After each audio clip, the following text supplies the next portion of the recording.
orang semua walaupun tidak memiliki nama Daud, tetapi orang semua tetap dikasihi Tuhan. Amin. Sedang kasih dalam Tuhan, dan tentunya lewat dalam kehidupan kita sebagai orang percaya bahwa kekuasaan Tuhan, pertolongan Tuhan, kejayaan, keberkatan akan menjadi milik saya dan dalam kehidupan nyata kita sebagai orang yang percaya kepada Tuhan. Sedang kasih dalam Tuhan, harapan orang semua, ayat ini boleh terwujud dalam hidup saya dan saudara, terwujud dalam keluarga, terwujud dalam pelayanan orang semua, terwujud di dalam gereja Tuhan. Dimanapun saya dan saudara melangkah, terwujud ayat ini dalam kehidupan saya dan saudara. Karena memang sudah Tuhan katakan dalam Yosua, apa yang orang lihat, apa yang orang injak akan menjadi milik saya dan saudara. Jadi sedang kasih dalam Tuhan, tentunya kekuasaan Daud yang begitu luar biasa, yang begitu besar, yang boleh dia nikmati, yang dia boleh dapatkan, yang dia boleh rasakan di dalam hidupnya. Dan ini semata-mata bukan hanya didapatkan dengan semudah membalikkan telapak tangan, atau dia hanya mendapatkan secara mie instan, tidak tentu saudara. Dan tentunya tema hari ini berbicara tentang imannya Daud yang membawa kemenangan dan diberkati. Amin. Amin. Iman Daud yang membawa kemenangan dan diberkati. Kata iman, orang pernah pahami, orang pernah mengerti apa artinya iman. Firman Tuhan katakan kalau orang memiliki iman sebesar biji sesawi, orang bisa memindahkan gunung. Kalau orang memiliki iman sebesar biji sesawi, saya boleh berkata, Pak Ketua Wilayah lagi dulu di tempat ini bisa langsung balik ke rumahnya dalam sekejap. Artinya langsung bisa berpindah. Sama seperti Filipus, langsung berpindah ke tempat yang lain karena ada iman. Jadi sedang kasih dalam Tuhan, pengertian daripada iman itu adalah Ibrani pasal 11 ayat yang ke-1. Iman adalah dasar dari segala sesuatu yang kita harapkan dan bukti dari segala sesuatu yang tidak pernah kita lihat. Walaupun saya dan saudara tidak pernah berjumpa dengan Tuhan Yesus, walaupun saudara dan saya tidak pernah bertemu dengan Tuhan Yesus, tapi saudara kasih dalam Tuhan kita memiliki satu dasar, yaitu iman. Walaupun orang belum pernah berdoa pada Tuhan, tetapi orang memiliki iman. Lewat iman saya dan saudara, ada satu anugerah, ada satu pertolongan yang boleh orang dapatkan. Sehingga sedang kasih dalam Tuhan, waktu terjadi gelombang yang begitu besar, dan itu terjadi pada 12 murid, Tuhan Yesus hanya berdiri di tengah badai. Itu dia dalam perahu, dan dia hanya menenangkan, dia hanya berkata, dia tenanglah danau. Dan 12 murid yang melihat hal itu, mereka terkejut, mereka merasa heran. Sedang kasih dalam Tuhan, sehingga Tuhan Yesus berkata, di manakah imanmu? Sedang kasih dalam Tuhan, Tuhan terus mempertanyakan kepada orang semua, di manakah orang beriman? Dan Tuhan Yesus sedang kasih dalam Tuhan, kalau orang memiliki satu dasar, memiliki iman yang luar biasa, orang sanggup melakukan perkara-perkara yang lebih besar lagi, seperti apa yang Tuhan Yesus lakukan. Dia berkata, kalau orang sudah memiliki iman, sudah percaya kepada Tuhan Yesus, orang akan melakukan hal yang lebih besar lagi, karena orang memiliki iman. Iman sedang kasih dalam Tuhan, orang tidak bisa ukur dengan sebesar biji sesawi. Orang pernah merasakan yang namanya iman. Mujizat demi mujizat orang rasakan. Dan kalau berbicara tentang iman, orang rasakan dalam kehidupan orang melayani Tuhan. Pembelaan Tuhan begitu luar biasa. Waktu orang mengalami satu kendala, persoalan, pergumulan, tantangan, ujian yang begitu besar, waktu orang berseru berharap kepada Tuhan, imanlah yang itu akan memberikan jalan solusi, memberikan jawaban, memberikan jalan keluar. Karena iman sedang kasih dalam Tuhan. Saya pernah berjumpa dengan seorang hamba Tuhan, seorang pendeta. Dia mengalami satu kesusahan yang luar biasa. Tiba-tiba dia berpuasa-puasa terpaksa, dan berjalannya waktu sedang kasih dalam Tuhan karena mereka sudah kelaparan. Mereka cuma makan bubur setiap hari. Dan apa yang terjadi? Tiba-tiba dia berdoa, dia percaya dengan iman. Datang seekor anjing di depan pastori. bawa kantong, dong usir-usir, pergi, dong usir-usir tuh anjingnya nama pergi saudara kasih dalam Tuhan. Ternyata Tuhan kirim lewat itu. Dan apa yang terjadi waktu diusir-usir, orang pikir itu apa? Cuma usir-usir tuh anjing. Tiba-tiba apa yang terjadi? Karena dong suliannya anjing tak usir-usir, tapi pergi. Akhirnya apa yang terjadi di bapak ini dekat itu anjing. Waktu dia dekat itu anjing itu lepaskan. Tiba-tiba tuh anjing pergi. Kau bawa tuh DP dalam kantong, kau masuk di pastor. Waktu dong lihat doi semua di dalam kantong plastik itu. Jadi sedang kasih dalam Tuhan, iman bisa mendatangkan mujizat, iman bisa mendatangkan keluar, iman bisa mendatangkan berkat. Sedang kasih dalam Tuhan, kalau kita memiliki iman. Nah, sedang kasih dalam Tuhan, tentunya di balik iman kita akan merasakan kemenangan demi kemenangan yang akan terjadi dalam kehidupan saudara dan saya. Berbicara tentang kemenangan, terus mengalami kemenangan setiap saat, setiap waktu. Torang iman, torang dalam mengalami kemenangan itu sudah teruji setiap saat, setiap hari dalam kehidupan orang berkeluarga, berjemaat, bergereja. Dan sedang kasih dalam Tuhan, di saat orang mengalami satu kemenangan, siap-siap untuk diberkati oleh Tuhan Yesus. Amin. Jadi sedang kasih dalam Tuhan, sebelum 3 kata ini, 3 poin ini, yaitu iman, kemenangan, dan diberkati oleh Tuhan. Apa yang harus orang alami dalam hidup ini? Apa yang orang harus rasakan dalam hidup ini? Sedang kasih dalam Tuhan, yang pertama adalah menerobos kubu pertahanan musuh dengan iman. Amin. Menerobos kubu pertahanan musuh dengan iman.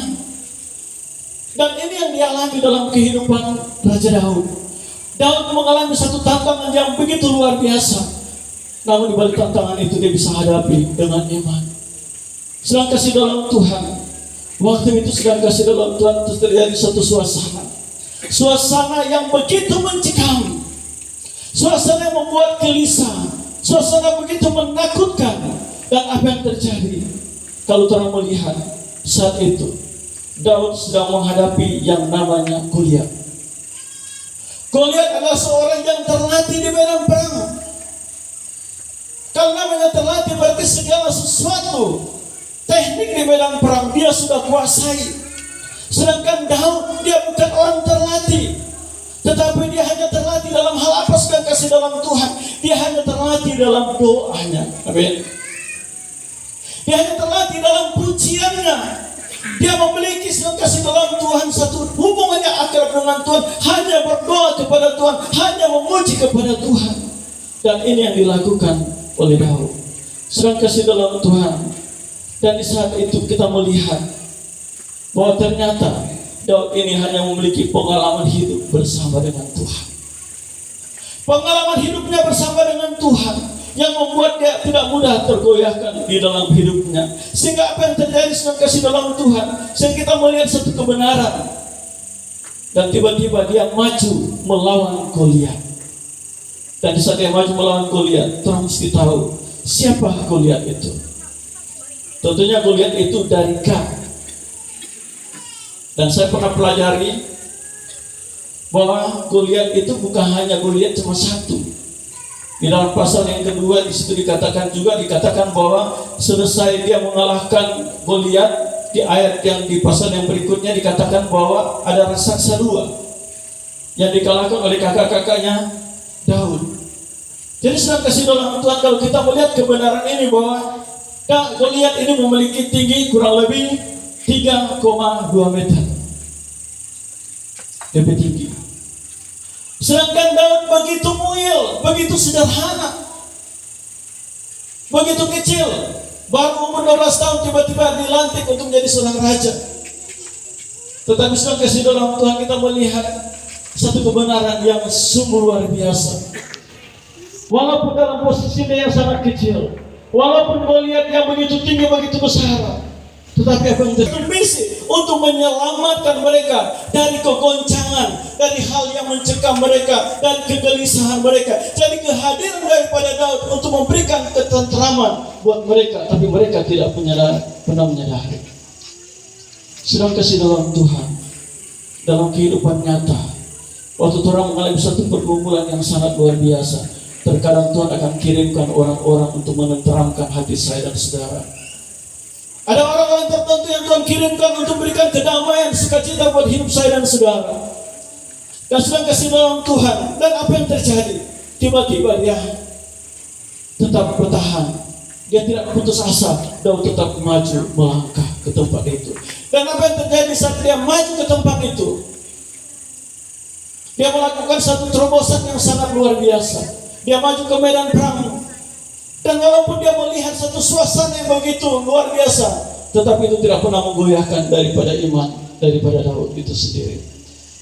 Dan waktu dia melihat hal itu dan terjadi dialog, waktu terjadi dialog sedang kasih dalam Tuhan, Goliat ini meremehkan daripada Daud, dan Daud tidak pernah gentar.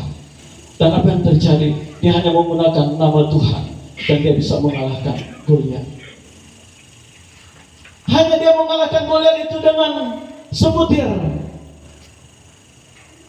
batu yang sangat kecil dan tiba tepat di dahinya. Itu semua karena apa? Itu semua karena iman yang begitu luar biasa. Dia bisa lemparkan itu tepat sasaran. Oleh karena apa? Oleh karena iman. Karena dia memiliki keyakinan, karena dia memiliki pengalaman hidup bersama dengan Tuhan, sehingga tepat sasaran, dan itu membuat dia jatuh. Dan suasana yang tadi mencekam, sangat gelisah, sangat menakutkan, terjadi dalam kehidupan Raja Saul dan umat bangsa Israel dan kepada tentara-tentara Israel. Seketika itu juga berubah menjadi sukacita yang sangat luar biasa. Kehadiran Daud membawa satu sukacita yang sangat luar biasa, membawa satu kemenangan yang sangat luar biasa. Sehingga apa yang terjadi sedang kasih dalam Tuhan, di saat peristiwa itu Daud mengalami kemenangan yang sangat luar biasa. Dan di saat dia mengalami kemenangan yang sangat luar biasa, kehidupan Daud langsung diberkati. Amin. Kehidupan Daud diberkati, pangkatnya langsung naik menjadi seorang kepala pasukan perang, atau masuk dalam kategori pasukan elit yang sangat luar biasa. Pamornya jadi naik menjadi orang yang terkenal. Kalau namanya pamornya naik, otomatis gajinya langsung naik. Sedang kasih dalam Tuhan, oleh karena dia memiliki iman, kemenangan menjadi miliknya dan dia diberkati. Tetapi sedang kasih dalam Tuhan, di saat dia naik pangkat, dia menjadi panglima perang pasukan elit yang terkenal, naik pangkat, naik gajinya. Apa yang terjadi sedang kasih dalam Tuhan? Namun di balik kemenangan besar, Daud mengalami ujian dari orang yang terdekat, yaitu bernama Daud. Sedang kasih dalam Tuhan, saat itu mereka memuja Daud. Bangsa Israel dan umat Israel memuji meninggikan Daud. Tetapi apa yang terjadi? Dia mengalami satu ujian yang sangat besar. Di balik kemenangan yang begitu besar, begitu luar biasa mengalahkan Goliat, dia mengalami ujian. Sedang kasih dalam Tuhan dalam kehidupan nyata, kadang-kadang orang harus mengalami yang namanya Goliat di hari zaman. Tapi di saat orang mengalahkan Goliat, di balik kemenangan yang orang alami, pasti orang akan mengalami yang namanya ujian. Di saat saudara mulai diberkati oleh Tuhan, ada pertolongan, ada mujizat Tuhan, orang harus waspada, orang harus menjaga diri, orang mempertahankan hidup kita akrab dengan Tuhan, bangun hubungan yang intim dengan Tuhan, terus berdoa, mengandalkan Tuhan, jangan terlena dengan pujian. Jangan terlena dengan apa yang orang miliki, karena saat itu sudah kasih dalam Tuhan, Daud dipuja-puja. Dan di saat dia mengalami satu ujian yang sangat besar. Apa ujian yang sedang kasih dalam Tuhan? Kita melihat 1 Samuel pasal 18 ayat ke-8. Lalu bangkitlah amarah Saul dengan sangat, dan perkataan itu menyebalkan hatinya. Sebab pikirnya, kenapa Daud diperhitungkan mereka berlaksa-laksa, tetapi kepadaku diperhitungkan beribu-ribu. Akhirnya jabatan raja itu pun jatuh kepadanya. Saul menjadi marah. Pesta kemenangan, Daud dipuja-puja, menerima ucapan selamat. Saul tiba-tiba menjadi marah begitu besar, dan timbul kebencian yang begitu besar. Di balik kebencian yang begitu besar, sudah kasih dalam Tuhan, Saul berusaha mau melenyapkan Daud. Saudara kasih dalam Tuhan, dan tentunya apa yang membuat Saul begitu marah? Saya akan bacakan ayat yang ke-7. Samuel 1 Samuel pasal 18 ayat yang ke-7. Dan perempuan yang menari-nari itu bernyanyi berbalas-balasan. Katanya Saul mengalahkan beribu-ribu musuh, tetapi Daud berlaksa-laksa. Pujian membuat Saul marah. Saudara, mulai saat ini orang sebagai orang tua harus berhati-hati orang memuji. Apalagi kalau orang anak ada 3, ada 2, ada 4. Waktu orang memuji anak yang pertama, orang tidak sadari anak yang berikut bukan dia di saat anak pertama dipuji, tapi anak yang lain tidak dipuji, timbul rasa sakit hati, timbul kekecewaan. Saul merasakan hal yang dia takut kehilangan jabatan yang begitu luar biasa. Padahal posisinya sudah tepat, sudah menjadi seorang raja. Tapi waktu dia mendapatkan posisi sebagai seorang raja, dia masih gelisah, dia masih takut sudah kasih dalam Tuhan. Sehingga dia berusaha untuk melenyapkan Daud itu sendiri. Kebencian sedang kasih dalam Tuhan bisa membuat orang hilaf. Sama seperti Saul. Saul begitu ketakutan, Saul begitu marah. Padahal sedang kasih dalam Tuhan, kalau kita boleh melihat, padahal pada waktu itu Daud telah mengalahkan orang Filistin.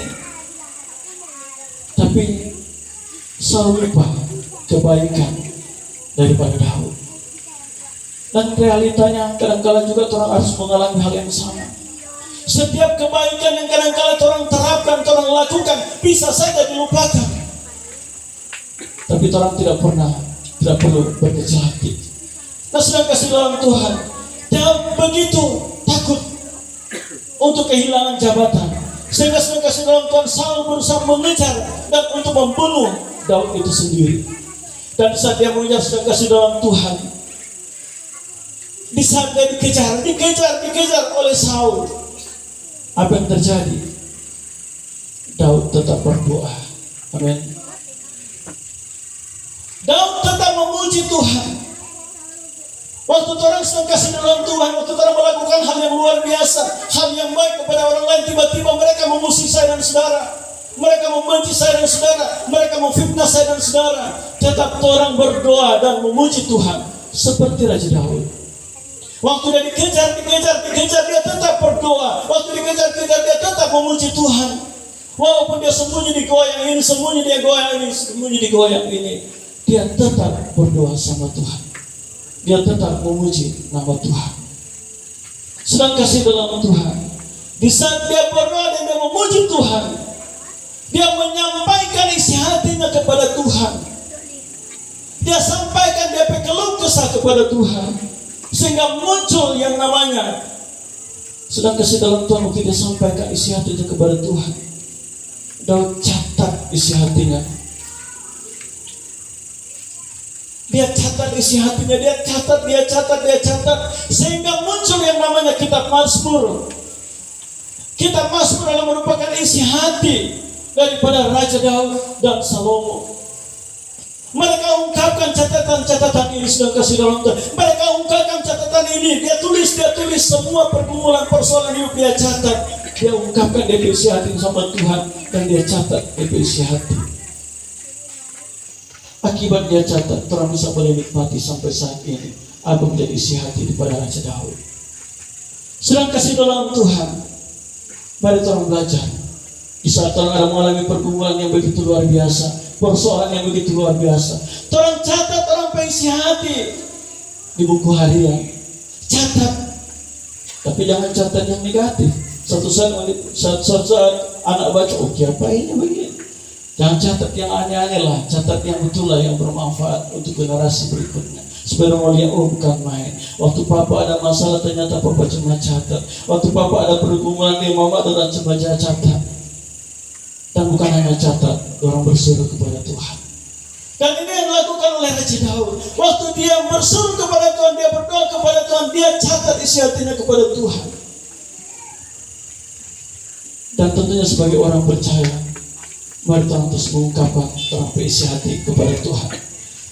Dan sedang kasih dalam Tuhan, di saat dia mengalami satu kesulitan yang luar biasa, firman Tuhan katakan, Daud mendapat sahabat yang baik, yaitu Yonatan. Kadang-kadang kita orang saat mengalami pergumulan, Tuhan kirimkan sahabat untuk memberikan solusi, untuk memberikan jawaban. Makanya sudah kasih dalam Tuhan, di saat orang mengalami satu pergumulan hidup, belajar untuk tetap curhat kepada Tuhan. Dan apa yang terjadi waktu dia curhat kepada Tuhan, namun Tuhan, kita tahu sudah kasih dalam Tuhan, waktu dia mengungkapkan isi hatinya kepada Tuhan, dia curhat dan dia berdoa kepada Tuhan. Apa yang terjadi sudah kasih dalam Tuhan? Tuhan membela Daud. Amin. Waktu dia sungguh-sungguh berharap, berseru kepada Tuhan, berdoa kepada Tuhan, Tuhan membela. Karena memang kehidupan Daud adalah orang yang pemuji, orang yang penyembah, orang yang berdoa kepada Tuhan. Saudara, saya terkesan dengan kehidupan Maria Magdalena. Maria Magdalena latar belakang Tuhan Yesus tahu.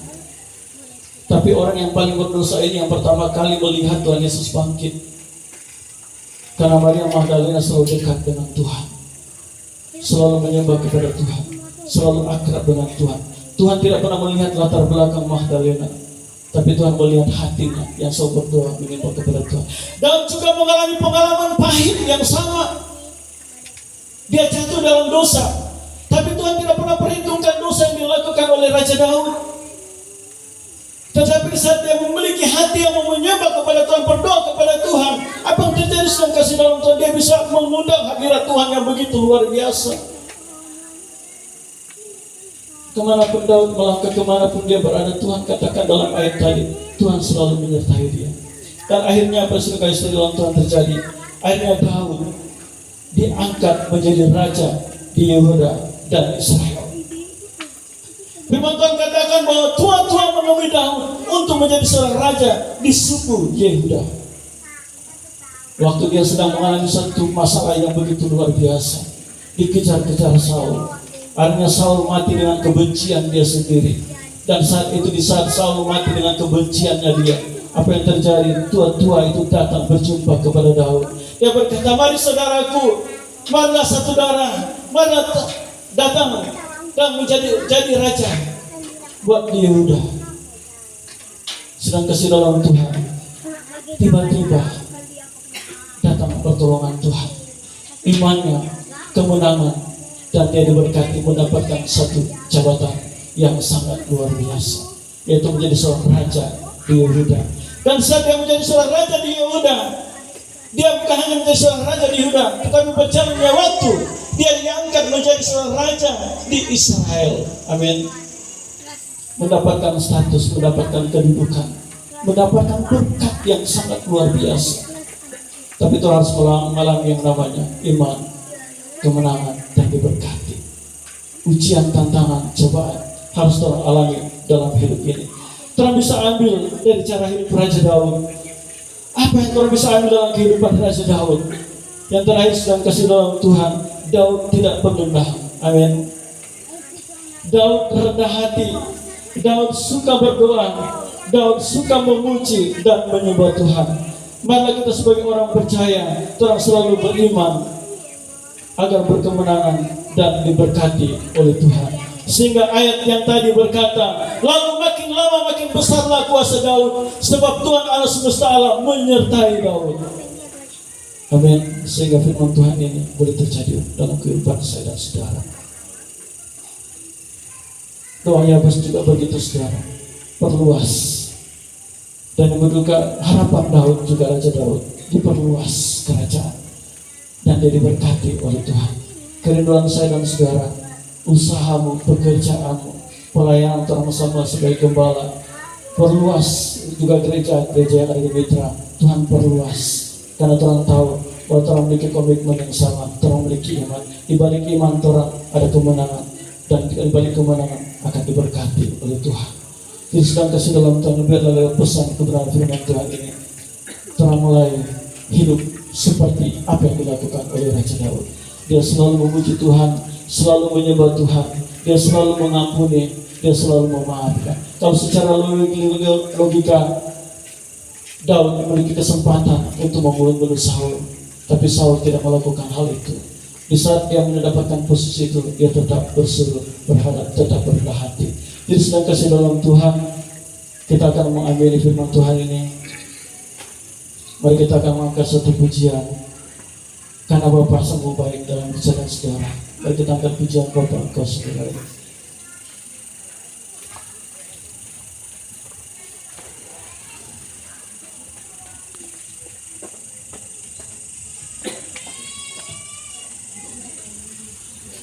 Untuk merespon firman Tuhan ini, kita akan menyanyi pujian Bapa, Engkau sungguh baik.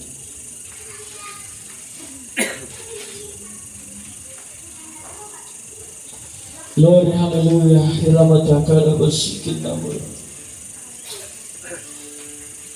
Glory, haleluya, haleluya. Kira mau ilamataka bersikin.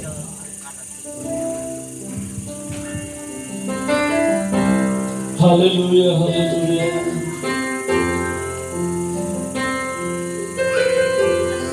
Glory, haleluya.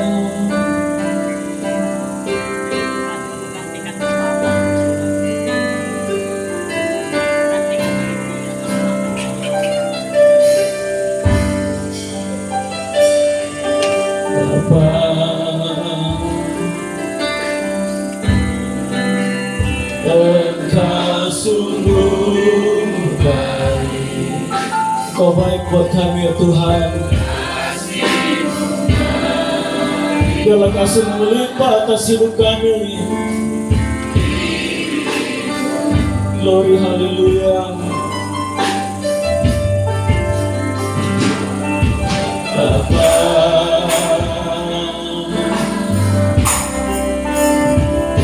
berterima kasih berkat-Mu hari ini yang Kau sediakan bagiku. Ku naikkan syukurku, ku naikkan syukurku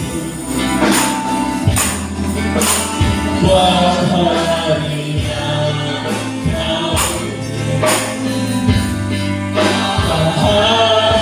habis-habisnya kasih dan rahmat-Mu. Selalu baik dan tak pernah pertolongan-Mu besar setia di sepanjang hidupku. Ku naikkan syukur. Sana kita semua bangkit berdiri. Kita akan menyembah Tuhan. Kita meresponi firman Tuhan. Haleluya. Yang Kau beri habis-habisnya kasih dan rahmat-Mu. Selalu baik dan tak pernah pertolongan-Mu besar setia-Mu di sepanjang hidupku. Besar setia-Mu, besar setia di sepanjang hidup. Haleluya, glory, haleluya. Kau layak kami sembah, dirambut, tidak masih. Haleluya, haleluya, tidak tidak masih. Bersama bagimu Tuhan. Haleluya, haleluya. Kau layak kami sembah, Kau layak kami tinggikan. Tidak mau inara bersih, tidak mau inara berkata.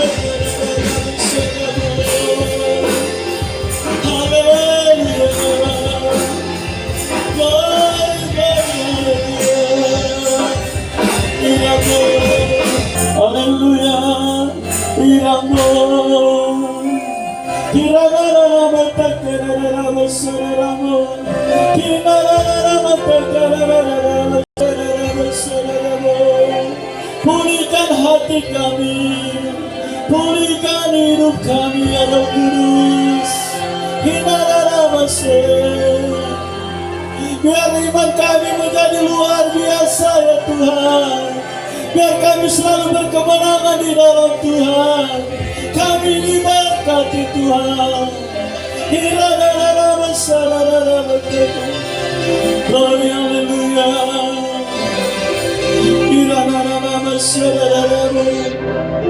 Haleluya. Glory haleluya.